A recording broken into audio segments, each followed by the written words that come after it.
Assalamualaikum warahmatullahi wabarakatuh. Selamat datang di channel saya lagi, Bu Ceyo Vlog. Alhamdulillah akhirnya saya bisa share video lagi dan tentunya bisa menyapa teman-teman semuanya. Hai, apa kabar teman-teman semuanya? Semoga kita semua selalu diberi kesehatan dan keselamatan dan juga diberi kelancaran dan kemudahan, dan apa yang kita harapkan selama ini segera terkabul ya. Amin. Sebelum nonton lanjut, buat teman-teman semuanya saya mohon dukungannya ya untuk subscribe, like, dan share. Dan jangan lupa juga komen ya. Dan jangan lupa juga follow Instagram dan Facebook Lapak Bu Cahyo. Terima kasih. Berawal dari usaha saya yang dapur rumahan, dan alhamdulillah kini membuka cabang stand di pinggir jalan ya teman-teman. Tentunya juga tidak gampang ya dalam memilih lokasi usaha di pinggir jalan. Ada beberapa faktor yang perlu kita pikirkan ya. Sudah tidak asing bagi warga Indonesia dengan jajanan pinggir jalan. Mau ke Indonesia bagian manapun, pasti pedagang pinggir jalan selalu menjadi penyelamat ketika perut sedang kosong. Bahkan sekarang persaingan penjual pinggir jalan bukan main-main loh. Mereka akan terus berinovasi dengan produk yang mereka jual dan harga yang terjangkau pastinya. Bagi teman-teman yang ingin berjualan di pinggir jalan, nah simak terus ya selengkapnya caraku untuk mencari tempat jualan di pinggir jalan yang mungkin belum teman-teman ketahui ya. Jadi asal teman-teman ketahui juga, jadi saya ini juga masih perlu banyak belajar ya. Apabila ada yang kurang berkenan, jadi harap maklum. Cara mencari tempat jualan di pinggir jalan. Yang pertama, menentukan lokasi usaha yang strategis. Menentukan lokasi usaha yang strategis sangat penting untuk perkembangan bisnis atau usaha. Lokasi strategis adalah tempat yang mudah dijangkau oleh calon pelanggan ya atau pembeli, di mana pemilihannya itu bisa berlandaskan segmen pasar atau target membeli. Maka ada beberapa faktor yang penting diperhatikan agar usaha berjalan dengan lancar. Lokasi usaha harus berada di tempat yang mudah terlihat oleh calon pelanggan. Biasanya lokasi ini berada di dekat jalan utama atau jalan raya yang banyak dilalui lalu lintas kendaraan dan pejalan kaki. Selain itu, jangan sampai memilih lokasi yang menjorok ke dalam.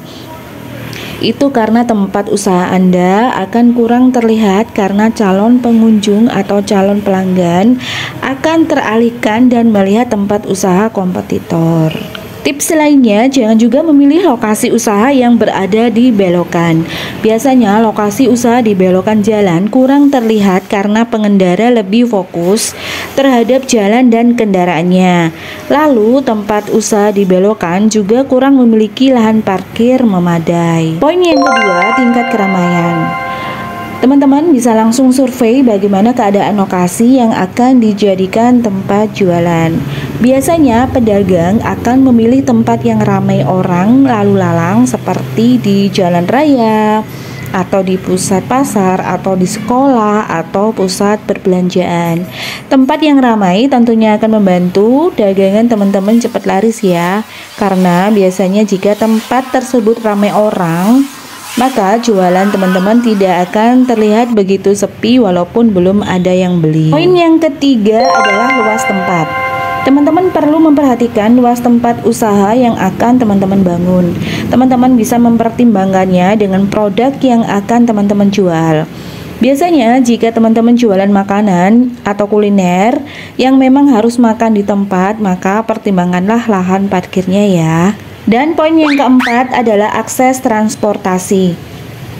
Langkah berikutnya yaitu memastikan bahwa lokasi tempat jualan teman-teman itu mudah dijangkau oleh semua orang. Hal ini tentunya bisa menjadi poin plus karena mudahnya akses di tempat usaha teman-teman ya. Apalagi jika teman-teman membuka usaha di depan jalan raya atau hadap jalan raya, atau dekat terminal, atau dekat transportasi umum seperti kereta, dan lain-lain.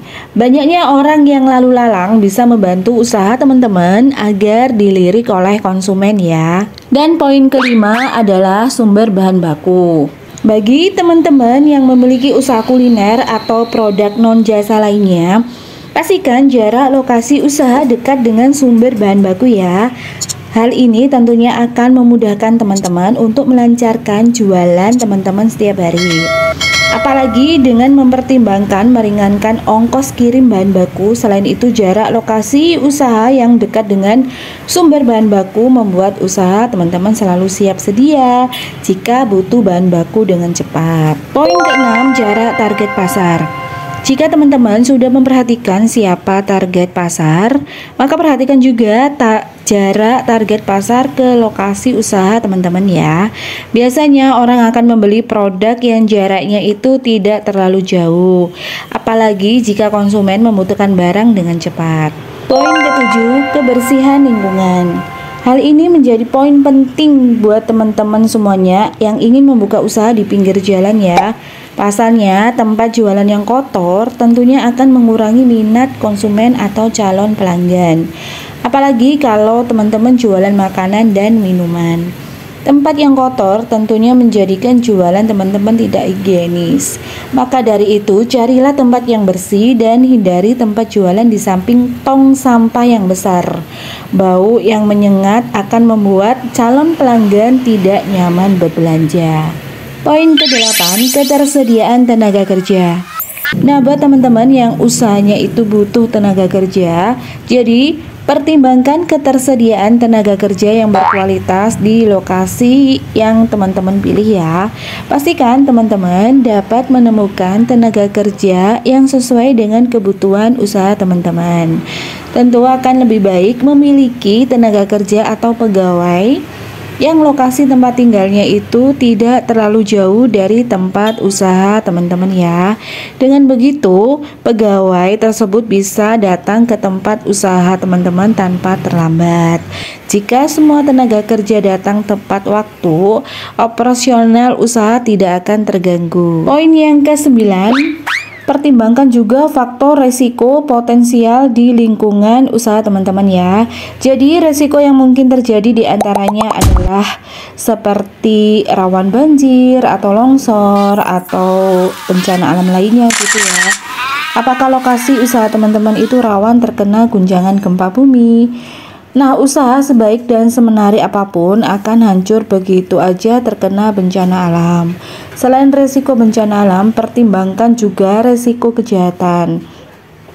Jika lokasinya rawan pencurian, sebaiknya urungkan niat untuk membuka usaha di tempat tersebut. Poin ke-10, harga sewa dan surat izin. Memperhatikan harga sewa dan surat izin usaha juga menjadi bagian yang penting ketika ingin buka usaha di pinggir jalan ya teman-teman. Teman-teman bisa survei lokasi untuk mencari informasi terkait harga sewa lokasi.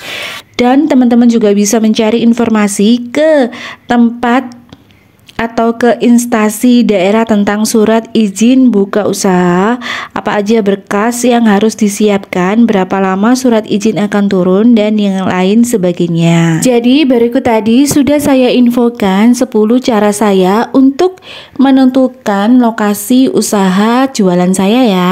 Jadi dari awal saya itu jualan dapur rumahan dan kini memutuskan untuk jualan di pinggir jalan. Dan maaf numpang promosi juga ya. Buat teman-teman, apalagi teman-teman yang ada di area Kuangsan, Sedati, Sidoarjo, monggo mampir di Pisang Keju Bu Cahyo. Menerima pesanan online dan offline ya, dan Jumat Berkah. Tersedia di GoFood, GrabFood, dan ShopeeFood. Pisang Keju Bu Cahyo bikin hati happy terus. Keras di luar, lumer di dalam. Jangan lupa ditunggu orderannya ya. Dan ini karena jualannya sudah habis dan jam tutup juga, jadi ini saya lagi persiapan untuk tutup gerobak ya.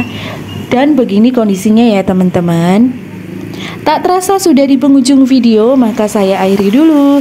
Sekian info dari saya, semoga bermanfaat. Jangan lupa subscribe, like, dan share. Dan jangan lupa nyalakan tanda notifikasinya agar teman-teman tidak ketinggalan dengan video-video saya yang terbaru. See you next video insya Allah. Wassalamualaikum warahmatullahi wabarakatuh. Jangan lupa bahagia ya teman-teman. See you.